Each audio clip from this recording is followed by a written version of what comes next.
आज जो हमारे यहाँ पर गेस्ट हैं उनके YouTube के ऊपर 3 मिलियन से ज्यादा सब्सक्राइबर्स हैं, लेकिन आज तक उन्होंने अपना फेस रिवील नहीं किया है। आज पहली बार उनका फेस रिवील होने वाला है। उनका मोटिवेशनल चैनल है। So please give an energetic and warm welcome to the founder of mister proton.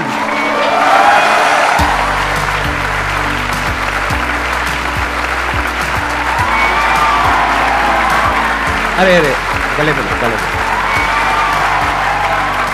Please बैठिए। सर मैं 2016 में आपका सेशन हुआ था, फंडू फंडाज नाम की आपकी एक सीरीज थी, उसमें मैं एज अ ऑडियंस आया था, बैठा हुआ था 2016 अच्छा। में। हाँ, और मैं पीछे पीछे बैठा हुआ था। मैं सोच रहा था मेरा नंबर आ जाए कैसे भी करके क्वेश्चन पूछने में या आपसे बात करने में, लेकिन अगर मैं वहाँ से निकल करके यहाँ पर आ सकता हूँ तो इस दुनिया में कोई भी कुछ भी कर सकता है। बहुत बढ़िया। आपने अपना ये चैनल कब शुरू किया था? कौन से साल में शुरू किया था? 2016 में ही किया था। आपका सेशन देखा। कहाँ से आई है मोटिवेशन अपना चैनल शुरू करने की, स्पेशली एक मोटिवेशनल चैनल? आपको 2014 से मैं फॉलो कर रहा हूँ। ठीक है। मैं 10th क्लास में था उस टाइम। सर का लास्ट लाइफ चेंजिंग सेमिनार जो था वो आया था यूट्यूब के ऊपर, तो उसको मैंने देखा था। मैंने कहा यार क्या बंदा है ये, मतलब खतरनाक है, स्टेज पे फायर लगा देता है पूरी तरीके से। मतलब ऐसा बंदा मैंने पहले कभी नहीं देखा था। मैंने कहा मोटिवेट होना है तो इनसे होना है और इनके जैसा बनना है। तो फिर मैंने सर की अडेप्टेशन लेना स्टार्ट कर दिया। सर जैसे बोलते थे वैसे हाथों को हिलाना, ऐसे कॉफ़ी पीते हैं तो भी ऐसे करते हैं सर। तो सर की जितनी भी चीज़ें वो अडेप्ट कर ली और 10th क्लास में सर से मोटिवेट होकर के 90% से ज़्यादा स्कोर किया 10th में। उसके बाद सर मैं 11th में आया। 11th के अंदर हमारी स्कूल में असेंबली होती थी, प्रार्थना सभा। उसके अंदर सबको अलग अलग टास्क दिए जाते थे कि ये कविता बोलेगा, ये मोटिवेशनल स्पीच बोलेगा, ये गीत गाएगा। तो मेरा हमेशा से था कि मैं मोटिवेशनल स्पीच दूंगा। तो मैं आपका सेशन घर से देख करके जाता था, सेम टू सेम डिट्टो जा करके कॉपी। अरे वाह, और कैसा रिस्पॉन्स आता था? रिस्पॉन्स अच्छा, बढ़िया। खतरनाक सर, खतरनाक। एक बार बताता हूँ आपको। हाँ, हमारे प्रिंसिपल थे, उनको तालियों से दिक्कत थी। वो बोलते थे ऐसे तालियां बजाते हो तो मच्छर या जो भी जीव होते हैं मरते हैं, बोलते थे। अहिंसा के मेरे सेशन में तो पता नहीं कितने मर जाते हैं। तो उन्होंने कहा कि तालियां नहीं बजानी है, अगर अप्रिशिएशन करना है तो ऐसे फूल ऐसे बरसा दो हाथों से। अच्छा, मैंने क्या फूल? ऐसे ऐसे फूल बना करके ऐसे बरसा दो। अच्छा, बस ऐसे ऐसे कर दो। ऐसे ऐसे कर दो। ठीक है। तो मुझे ये बात पसंद नहीं आई। मैंने कहा यार इसको चेंज करना पड़ेगा। और प्रिंसिपल सबके सामने बैठे थे और मैं घर से स्पीच आपकी देख करके रेडी करके गया और सबके सामने जाकर मैंने कहा कि आज मैं पत्थरों में जान फूंकने वाला हूँ। जैसे ही सेशन खत्म हुआ, स्पीच खत्म हुई, तालियों से गड़गड़ाहट शुरू और प्रिंसिपल हैरान ऐसे कि ये क्या कर दिया इसने। फिर लास्ट में मुझे वहां पर इतने अवार्ड्स मिले स्पीकिंग के, वो सारे आपकी वजह से। क्या बात है, आई एम सो ग्लैड। आप रहने वाले कहाँ के हो? कहाँ से आपने अपनी पढ़ाई पूरी करी? राजस्थान से हूँ मैं, चूरू से। जब आपने अपना चैनल शुरू किया तब आपकी एज कितनी थी? एज आई थिंक 2016 में किया था। अभी मेरी एज 24 साल है, तो 6 साल माइनस कर 6 साल माइनस कर लो, मतलब 18 साल। 18 साल। उसके बाद मैंने सोचा कि एक मिस्टीरियस चैनल बनाते हैं जिसके अंदर मिस्टीरियस तो चीज़ें होंगी, जैसे जो रहस्यमय चीज़ें होती हैं, लेकिन उनमें भी पॉजिटिविटी ढूंढेंगे। तो मैंने स्टार्टिंग में नाम रखा था मिस्टर, जो मिस्टीरियस का MY होता है, MYSTER, मिस्टर वो रखा था। फिर प्रोटॉन रखा था ताकि ये मिस्ट्री आ जाए और प्रोटॉन आ जाए, यानी मिस्टीरियस चीज़ों में पॉजिटिव चीज़ें, क्योंकि प्रोटॉन पॉजिटिवली चार्ज पार्टिकल होता है। तो इस तरीके से मिस्टर प्रोटॉन रखा। उसके बाद मैंने मिस्टीरियस उस पर डालना स्टार्ट किया, वीडियोज डाली, नहीं चली। उसके बाद मैंने सोचा कि संदीप, आपने एक बात बताई थी कि आप जिस चीज़ में ज़्यादा अच्छे हो, जिस चीज़ में आपसे बेटर कोई नहीं कर सकता, आप अपने फील्ड के पक्के खिलाड़ी हो, उस चीज़ को अगर आप करोगे तो आपको सक्सेस ज़रूर मिलेगी। फिर मैंने सोचा यार मैंने ऐसा क्या किया अपनी लाइफ में जिससे मैं सफल हुआ हूँ या जो भी कुछ हूँ मैं उसकी वजह से। तो मैंने सोचा स्टडीज़। तो मैंने क्या किया, एज इट इज़ जो चीज़ें मैं फॉलो करता था अपनी पढ़ाई में, वो कि वो वीडियो में एज ए वीडियो बना दी। और सारी चीज़ें में वो वीडियो डालते ही वीडियो में एक दिन में 1 मिलियन व्यूज़ आ गए उसमें। एक दिन में 1 मिलियन? और क्या नाम था उस वीडियो का? उस video secret study tips to score highest in every exam. वो कौन से ईयर की बात है? वो बात है 2017 की। फिर उसके बाद में आपने और वीडियोस डाली होंगी, तो प्रॉपर इनकम आनी कब शुरू हुई आपको यूट्यूब से? उससे पहले सर एक घटना और हो गई थी। उससे पहले ये हो गया था, वो वीडियो जब चली ना, मेरी वायरल हुई, तो मेरे सब्सक्राइबर्स इतने मतलब रैपिडली बढ़ने लगे। सडनली एक दिन सुबह उठता हूँ, यूट्यूब से मेल आता है कि your channel has been terminated. फिर मैंने यूट्यूब को मेल करना स्टार्ट किया। अब यूट्यूब इतनी बड़ी कंपनी है, सबके मेल्स तो पर्सनली चेक हो नहीं सकते, बोट्स होते हैं। तो वो जैसे ही अपन मेल करते हैं 1 सेकंड में रिप्लाई आ जाता है। मुझे पता था ये बोट रिप्लाई कर रहा है, तो मैंने 3 महीनों तक लगातार यूट्यूब को मेल किए। और फाइनली एक दिन मैं बैठा हुआ था, मेल कर ही रहा था सुबह से, अचानक से उस दिन टाइम लगा थोड़ा मेल का रिप्लाई आने में, लेकिन उस दिन आया कि हमने आपका चैनल चेक किया, कोई प्रॉब्लम नहीं है, हम आपको वापस से इसको रीइनिशिएट करते हैं चैनल को। अच्छा, उसके बाद में क्या आपका जो सक्सेस का ग्राफ है वो ऐसा रहा, या फिर अप फिर डाउन, फिर अप फिर डाउन, कैसे चला आपका यूट्यूब का करियर? स्टार्टिंग में तो एकदम अप जाता है, उसके बाद डाउन भी आते हैं, वापस से अप जाते हैं। ये जिंदगी है, ये कभी ऐसे नहीं चलती, ऐसे चलती है, हमेशा अप डाउन आते रहते हैं। उसके बाद सर 2019 के अंदर मेरे साथ एक ट्रेजेडी हुई। दिवाली का दिन था और मेरे मतलब स्लिप डिस्क हो गई थी, जो बैकबोन में फ्रैक्चर होता है वो हो गया था। तो उसकी वजह से मैं चल नहीं पा रहा था, उठ नहीं पा रहा था, बैठ नहीं पा रहा, सब में दिक्कत होती है उसमें। फिर मैंने उस पर रिसर्च करना स्टार्ट किया प्रॉपर। मैंने कहा ये कैसे होती है, इसको ठीक कैसे किया जाता है। फिर मैं उसके डीप में गया, मैंने कहा स्लिप डिस्क की ये एक्सरसाइज होती है, वो एक्सरसाइजेज मैंने करनी स्टार्ट करी और धीरे धीरे मुझे इंप्रूवमेंट दिखनी स्टार्ट हुई और 1 महीने के अंदर मैं वापस से चलने लगा, वापस से बैक टू नॉर्मल लाइफ।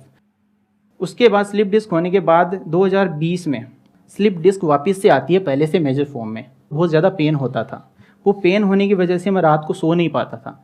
फिर मैं रात को लगातार 3-4 दिनों तक मुझे नींद नहीं आई। मैं पूरी रात ऐसे देखता रहता था ऊपर छत की सीलिंग की तरफ कि नींद कब आएगी, और वो पेन होता रहता था। इधर भी नहीं मुड़ सकते, इधर भी नहीं मुड़ सकते, ऐसे करके इतना पेन। वो पेन होने की वजह से स्लीप साइकिल डिस्टर्ब हो गया और स्लीप साइकिल डिस्टर्ब होने के बाद लगातार 1-2 हफ्तों तक मैं बिना नींद के रहा और मुझे इंसोम्निया हो गया था। फिर मुझे थॉट्स आने लगे, सुसाइडल थॉट्स, जो कि मैं मोटिवेट करता था लोगों को और मुझे ही सुसाइडल थॉट्स आने लगे। और मुझे लगा कि यार मतलब ये जो पेन अभी मैं सहन कर रहा हूँ, इससे अच्छा तो वो ख़त्म कर देना है सब कुछ, ऐसा लगने लगा। और फिर अंदर से आता यार नहीं यार, तुझे ऐसा नहीं करना है, तू कुछ करके जाएगा, ऐसे इतनी आसानी से इतनी नहीं जाना तुम्हें।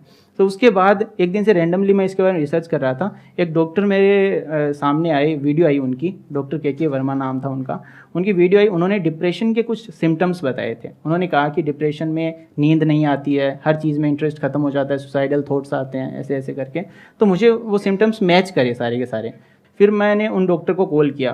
फिर सुबह अगले दिन मैं उन डॉक्टर साहब के पास पहुंच गया। मैंने कहा सर ऐसा ऐसा हो रहा है, मुझे नींद नहीं आ रही है। तो बोला आपको डिप्रेशन है। मैंने कहा सर डिप्रेशन मुझे कोई प्रॉब्लम ही नहीं है, कोई स्ट्रेस ही नहीं लिया मैंने कभी आज तक ज़िंदगी में, मोटिवेटेड इंसान हूँ मैं, लोगों को मोटिवेट करता हूँ। तो बोला आजकल एक इंडिजिनस डिप्रेशन नाम की चीज़ है, जो ऑटोमेटिकली आजकल जो हम फूड हम खाते हैं उसमें सारे पौष्टिक वो तत्व नहीं होते, उसकी वजह से हार्मोनल लेवल इम्बैलेंस हो जाता है। जो सेरोटोनिन होता है उसका लेवल कम हो जाता है, जो फील गुड हार्मोन है वो कम हो जाते हैं और जो फील बैड हार्मोन्स है वो बढ़ जाते हैं, जैसे कोर्टिसोल वगैरह।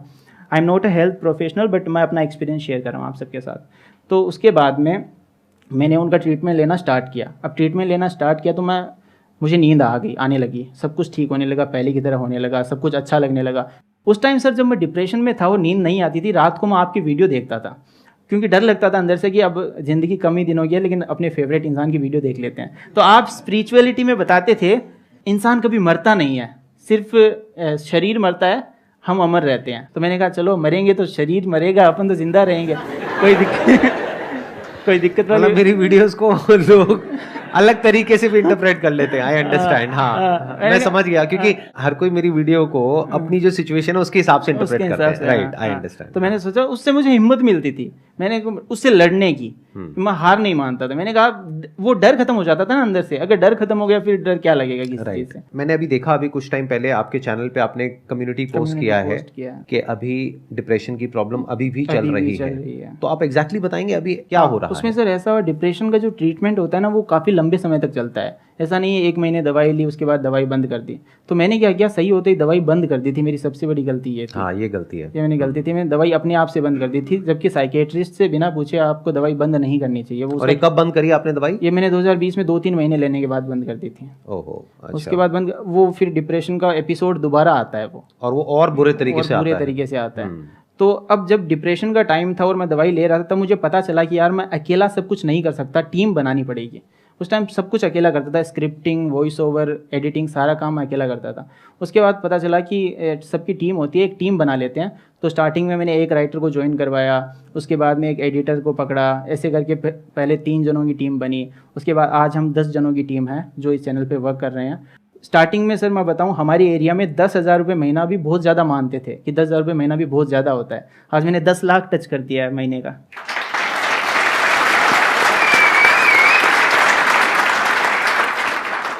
आपने सीटी बजाई, मैं आपको बता देता हूं वो 10 लाख रुपए इनको मिला है, आपको नहीं मिला है।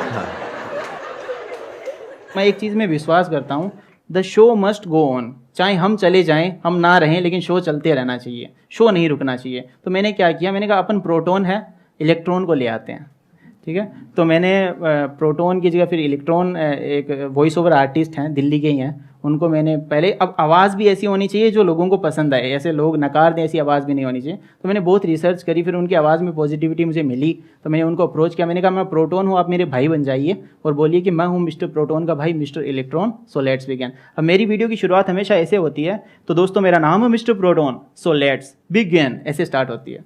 तो उन्होंने अब ऐसे कर दिया कि मैं हूँ मिस्टर प्रोटॉन का भाई, मिस्टर इलेक्ट्रॉन। तो ऐसे करके उनकी वीडियोज़ आने लगी अभी, और मुझे थोड़ा सा ब्रेक मिल गया बीच में, ताकि मैं मेडिसिन लेकर के वापस से बैक टू ट्रैक आ सकूं। और अभी इस सेशन के बाद मैं वापस से स्टार्ट कर दूंगा वीडियोस बनाना। एक्सीलेंट जी, और आपको करना ही चाहिए। मैं आपको बस इतना कह सकता हूं, अपनी लाइफ का जो भी मेरा एक्सपीरियंस है, मेरी एज आपसे ज्यादा है। आपकी एज कितनी है? मेरी 24 है आपकी एज, मेरी 42 है। तो मैंने लाइफ में बहुत कुछ देखा है, बहुत उतार चढ़ाव देखे हैं, और भी लोगों के एक्सपीरियंसेस देखे हैं, अपनी फैमिली में भी देखे हैं, खुद के भी माइंड के लेवल पे, बॉडी के लेवल पे बहुत तरह के एक्सपीरियंसेस देखे हैं। मैं बस आपको इतना ही कहना चाहूंगा कि ये जो फेजेस आते हैं ना हमारी लाइफ में, ये टेम्पररी होते हैं, बस इसको हमेशा याद रखना है। और हर प्रॉब्लम का सोल्यूशन होता है। कोई भी प्रॉब्लम कितनी भी बड़ी आपको लग रही हो उस टाइम पे, यानी आज हो सकता है आप लोगों की लाइफ में कोई बहुत बड़ी प्रॉब्लम हो, लेकिन वो आज बड़ी लग रही है, आने वाले 1 साल तक अगर आप हिम्मत रखते हो तो मेरी इस बात को याद रखना, 1 साल बाद आपको याद तक नहीं रहेगी कि ऐसी कोई प्रॉब्लम आई थी।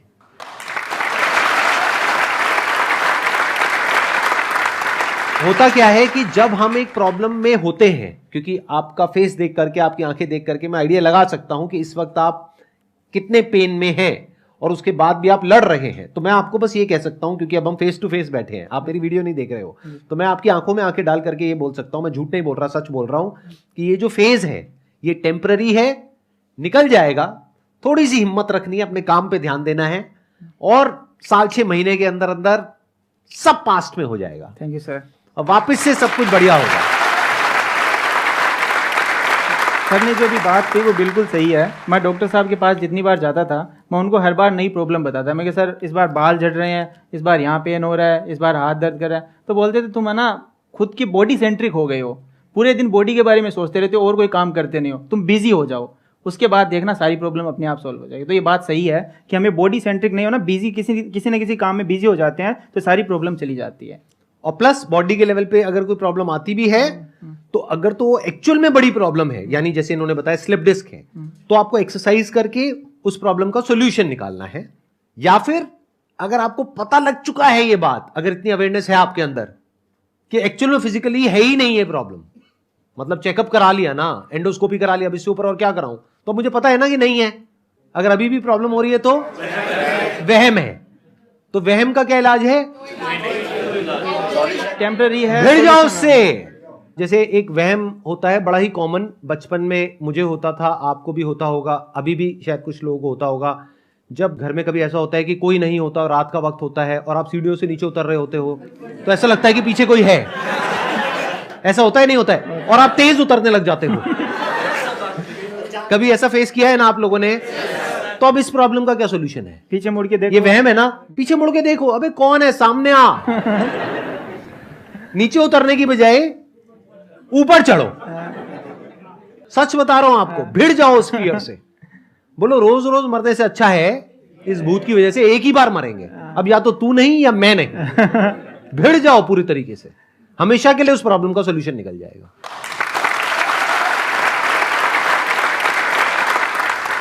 थैंक यू सो मच अपनी ये स्टोरी आप यहाँ पर शेयर करने के लिए और इतना खुल करके दिल से सबके साथ में बात करने के लिए। और थैंक यू सर मेरा सपना पूरा करने के लिए आपसे मिलने का। अरे मोस्ट वेलकम जी, मोस्ट वेलकम।